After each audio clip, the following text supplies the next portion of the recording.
Hola amigos, buenos días desde la charca de Maspalomas, en la isla de Gran Canaria. Cigüeñuelas, garcetas e ibis negros aprovechan las primeras horas de la mañana para avituallarse. Esta laguna de aguas salobres es lo que queda de una antigua zona de marismas que hoy, la invasión de infraestructuras urbanísticas llevadas a cabo por la mano del hombre, han reducido a unas 4 hectáreas.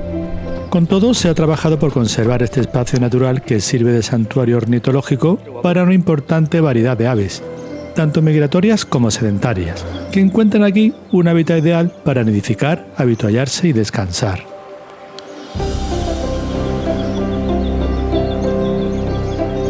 Este hermoso escaparate, flanqueado al este por la Reserva Natural Especial de las Dunas de Maspalomas, es una de las mejores formas de iniciar la primera etapa del Camino de Santiago de Gran Canaria. Realmente el punto de partida se hace desde el Faro de Maspalomas, edificio al que nos dirige este paseo, así que la visita a las dunas tendremos que dejarla para otro momento. No obstante, os decimos que las dunas de Maspalomas es un sistema vivo, pues sus montañas de arena avanzan unos pocos metros al año desde la playa del Inglés, situada al nordeste, hasta la de Maspalomas, que es la que estamos transitando ahora.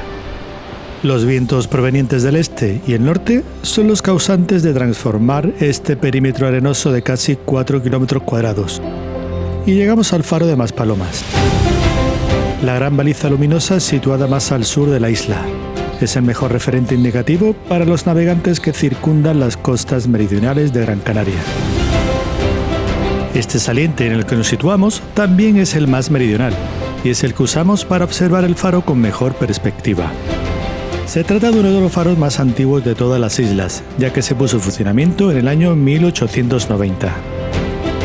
Su autor, Juan de León y Castillo, proyectó un edificio de 2 cuerpos hecho a base de sillería.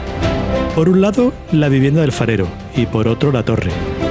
En total, el conjunto alcanza los 60 metros de altura y la lámpara halógena del interior de su linterna alcanza las 19 millas náuticas, unos 35 kilómetros. El faro fue reconocido bien de interés cultural en el año 2005. Hay que despedirse de este litoral con un hasta pronto, ya que debemos comenzar el camino.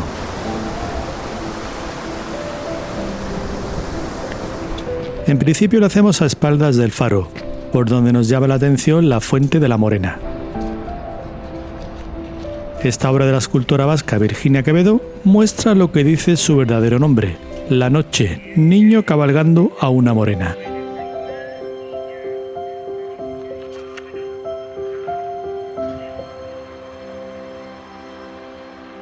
A continuación, las señales del camino dejan atrás el faro para callejear entre avenidas y dirigirnos de nuevo a la charca. Sin embargo, ahora la bordeamos en dirección contraria, hacia el norte. En los primeros metros de este tramo advertimos por un lado los camellos de una empresa que organiza safaris por la zona. Y por otro lado, un monumento que conmemora el 5º centenario de la escala que hizo Colón en Maspalomas, el 25 de mayo de 1502, para emprender su último viaje hacia América. Para viaje, el fascinante que nos espera a nosotros. Los perfiles de la isla que oteamos ya apuntan maneras. Salir de Maspalomas implica recorrer su extenso barranco homónimo hacia el norte, flanqueados por gran diversidad de complejos hoteleros y villas turísticas. En el trayecto tendremos que sortear varias pistas con tráfico, aunque luego, cuando salimos del perímetro urbanizado, las que aparecen las salvamos por la parte inferior de los viaductos.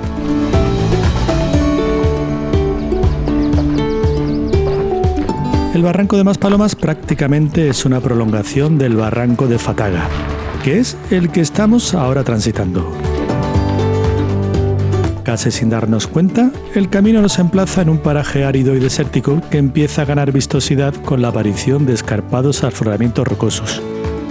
En su mayoría están compuestos de rocas volcánicas ígneas, pertenecientes a ciclos magmáticos ocurridos hace millones de años, durante la formación de la isla. Los procesos erosivos en el transcurso del tiempo han originado misteriosas cavernas donde aparentemente ha tenido cabida la presencia del ser humano. A nuestra izquierda vamos dejando los perfiles del montañón. Una flecha amarilla. De unos 173 metros de altitud, tiene su cara oriental hundida fruto de los trabajos de excavación de una cantera.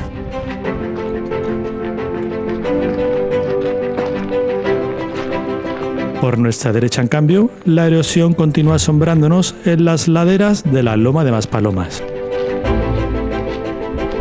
Esta montaña, además de parecer un queso gruyère, también nos sorprende con una infraestructura de equilibrios casi imposibles.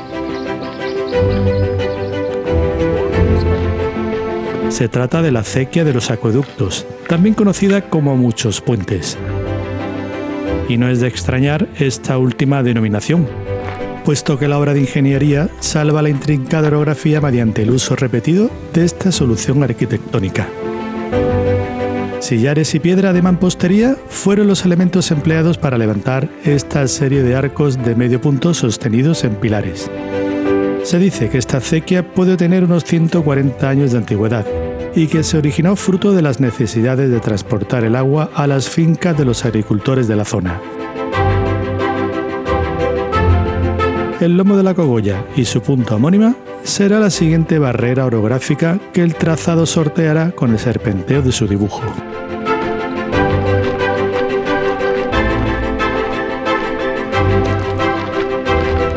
Este sinuoso trazado nos va abriendo un nuevo y fascinante escenario con el horizonte salpicado de otras interesantes cotas.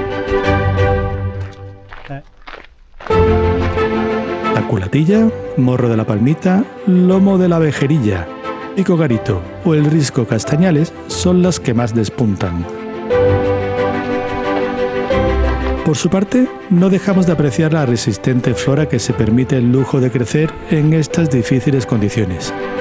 Chumberas, tabaibas, cardones, verodes, rabogatos y cornicales, entre otras especies, se adaptan al terreno dando vida a estos espacios remotos casi olvidados por la mano del hombre.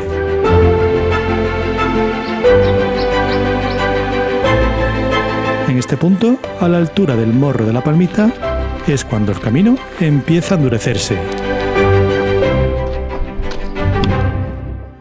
Las señales nos hacen tomar un desvío que encara las vertientes orientales de este afloramiento.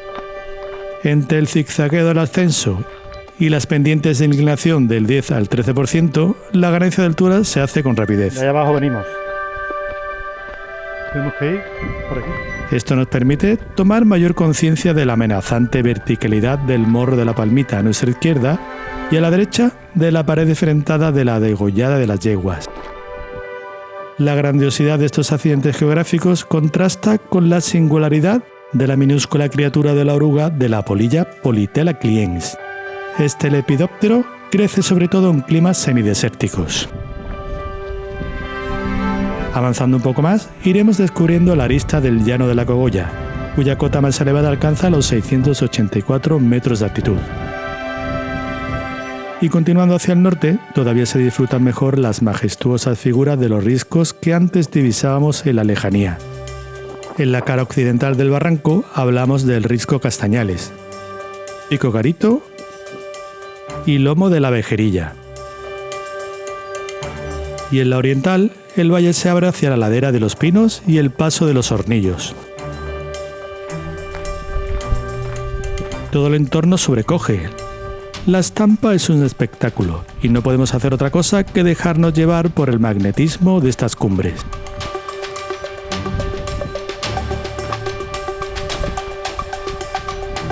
En el siguiente tramo, el camino tendrá que rodear la protuberancia del Lomo de la Vejerilla, adaptándose el trazado al dibujo de sus laderas. Justo en su flanco meridional se planta la finca de un agricultor.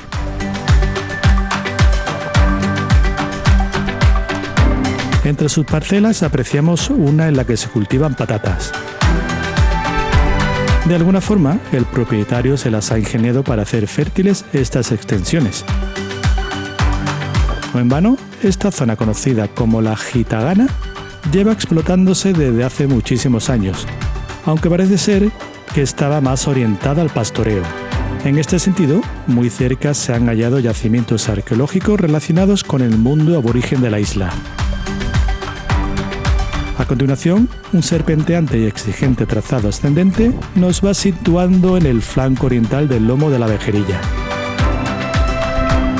Los 9 metros de altura ganados nos dan una mejor perspectiva del camino que hemos recorrido pegados a las faldas del lomo de la Cogolla.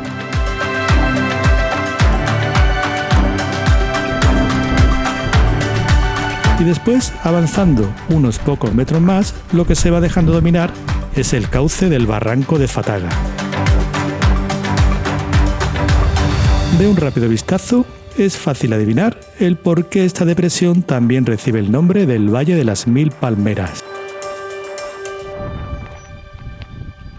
Las señales nos incorporan ahora a la pista GC 602, vía que irá perfilando el lomo de la Vejerilla hasta su extremo septentrional, donde se alza el Morro Garito, de 869 metros. Unos peregrinos se divisan desde la distancia.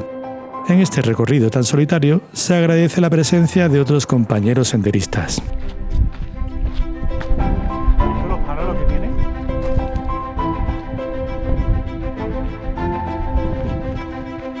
Tras caminar 1 kilómetro por esta pista, las indicaciones nos sacan de ella por una estrecha senda descendente. Por aquí alcanzaremos a los peregrinos para adelantarlos y progresar por un pintoresco paisaje fruto de un gran desprendimiento ocurrido hace miles de años.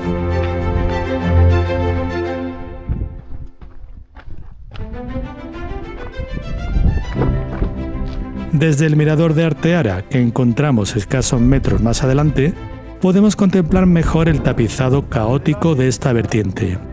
Este desprendimiento de roca volcánica fonolita proviene del flanco oriental del Morro Garito y fue aprovechado como necrópolis por el pueblo aborigen desde el siglo IV a.C. hasta el siglo XVIII.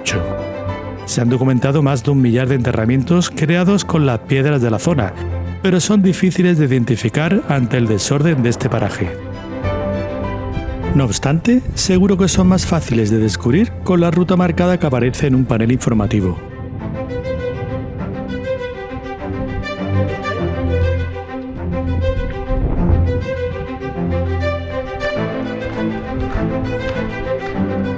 En Arteara, la pequeña localidad a la que ahora nos acercamos, hay un centro de interpretación del parque arqueológico, pero desafortunadamente lo encontramos cerrado.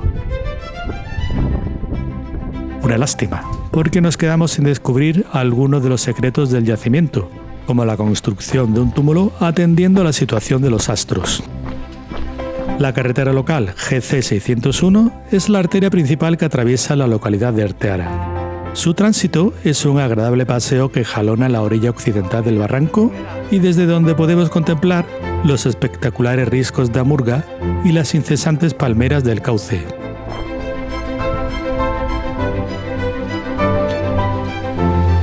Animales domésticos y huertas de frutales, tubérculos y vegetales se dejan ver entre algunas propiedades de los vecinos.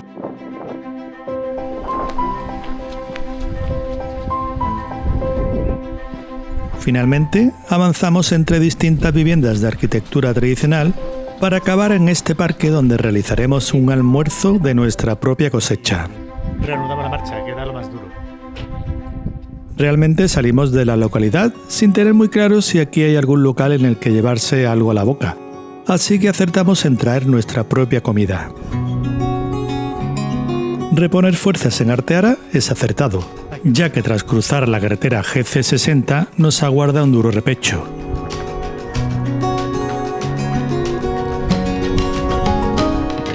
En la primera pausa para coger aliento, advertimos las infraestructuras de una empresa dedicada a organizar paseos en camello. ¿Nos vendrían bien estos animales para subir estas pendientes?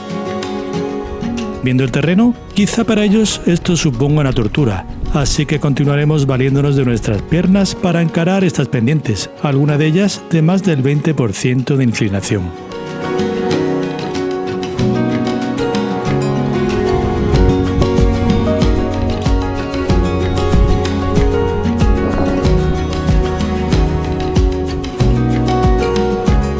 La corta pero exigente subida culmina en la altiplanicie conocida como Llano de los Caserones, a 543 metros de altitud.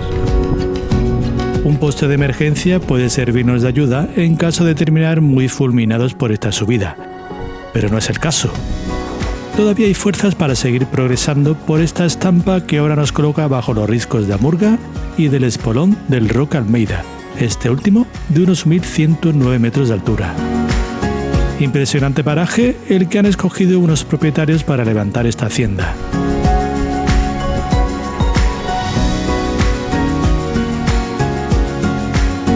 Desde luego, cuidar de estas plantaciones rodeadas por este hipnótico marco natural no tiene precio. Algunos individuos incluso se quedan petrificados al contemplarlo. Bromas aparte, Tunte, nuestro objetivo de hoy, ya dista a menos de 9 kilómetros. Los sistemas de almacenamiento de agua y de su canalización tomarán protagonismo en este intervalo de recorrido. Esto se debe a que transitamos un entorno más agrícola, donde la presencia de diversas fincas reclaman el agua para sus cultivos.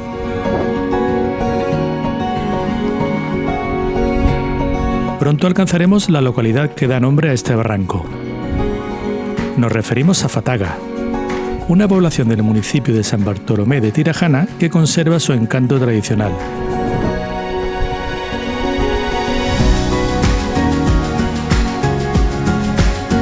Las señales del camino nos incorporan a la Avenida de la Corte, pista por la que se distribuyen de un lado a otro las parcelas residenciales de los vecinos, algunas de ellas con simpáticos rincones para el descanso.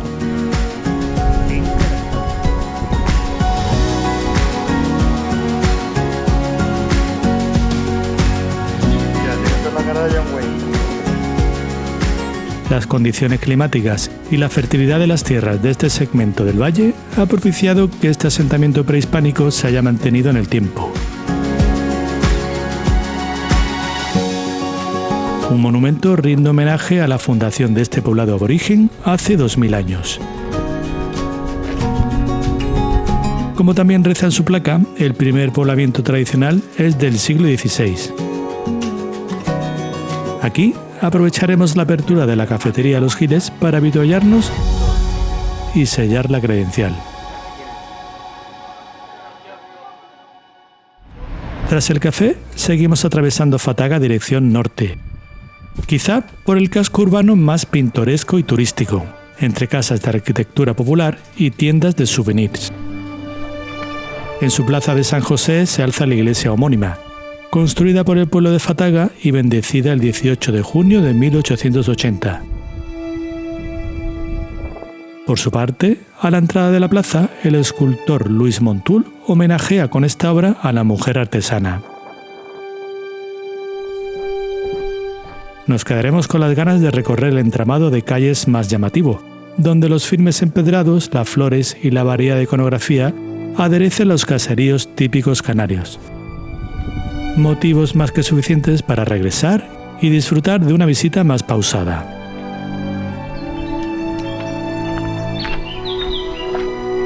Fataga tuvo un papel relevante en la conquista de Gran Canaria por parte de las tropas castellanas. Por aquí cerca se libraron las últimas batallas en las que la población guanche terminó por rendirse. El Valle de las Mil Palmeras sigue marcando nuestros pasos a la salida de la localidad. En esta ocasión lo hace por una zona afectada por el incendio ocurrido en el año 2024 y que calcinó 18 hectáreas de palmeral. No hace muchos años, en el 2007, se produjo un incendio mucho más devastador que arrasó los cultivos y edificios del pueblo, aunque muchos de los residentes lucharon contra las llamas para poder hacer habitables las viviendas en poco tiempo. Tras pasar a la otra orilla del barranco, comenzamos a encarar una fuerte subida por el tramo conocido como Cuesta de Fataga. La rápida ganancia de altura nos eleva sobre los tejados de la urbe y la estampa que obtenemos al valle es todo un regalo para la vista.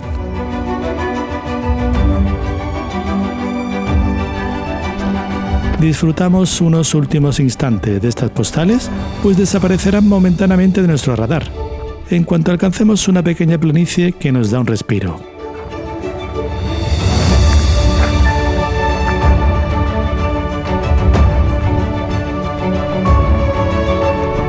poco el camino se encuentra con la carretera GC60, aunque las señales la esquivan en un primer momento. Sin embargo, el sinuoso trazado del asfalto no impide que en el próximo enfrentamiento tengamos que cruzarla. Las vistas al valle y a Fataga vuelven a escena a nuestra espalda y no nos abandonarán hasta el final de este duro ascenso.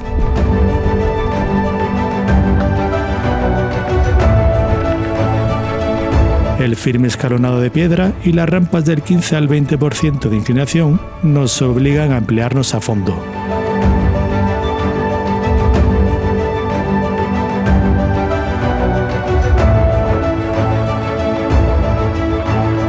La cuesta de Fataga culmina aquí, justo en el cartel que la señaliza en sentido contrario.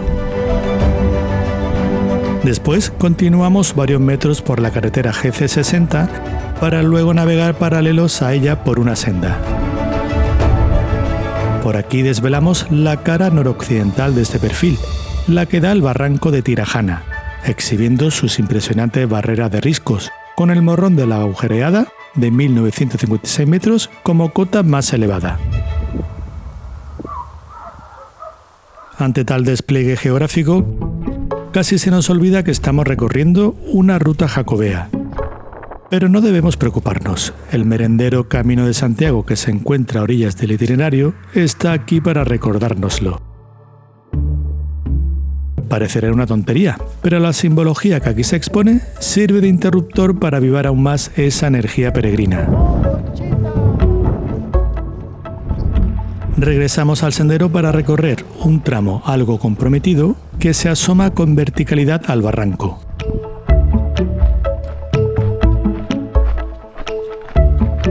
Luego pasamos bajo la GC60 para sentirnos más seguros por el trazado del margen izquierdo. Al poco, caminamos unos metros por esta carretera para incorporarnos después a la GC603, vía que nos irá introduciendo en Tunte, nuestro destino de hoy.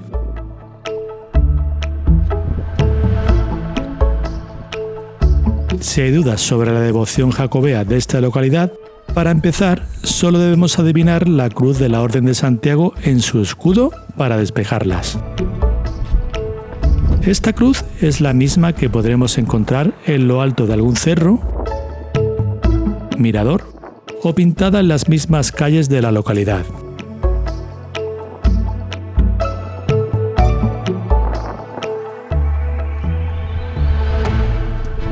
Una urbe que se adapta a la orografía accidentada que se eleva sobre el barranco de su mismo nombre. De ahí que nos duelan las piernas con las cuestas que hay que afrontar antes de llegar al alojamiento.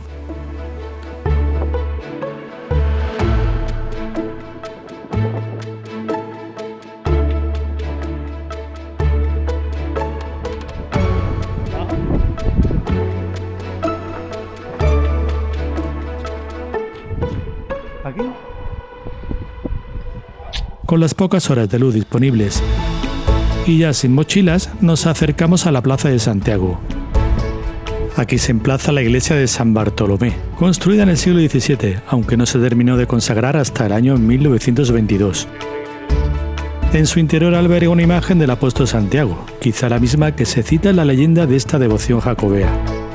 El episodio cuenta que unos marineros gallegos se encomendaron a Santiago para que les ayudase a salir vivos de una tormenta que les sorprendió mientras navegaban por el sur de la isla. Ante el resultado favorable de sus peticiones, los marineros cumplieron su promesa de dedicar una ermita al apóstol en las cumbres más altas de Gran Canaria. Desde entonces, a partir del siglo XV, se celebran las fiestas en honor al apóstol Santiago. Y nada más, amigos, tras dar un vistazo al centro neurálgico de Tunte, nos vamos a descansar. La tirajanera de Montul casi parece estar tan dormida como nosotros. Mañana por la segunda etapa. Hasta la próxima.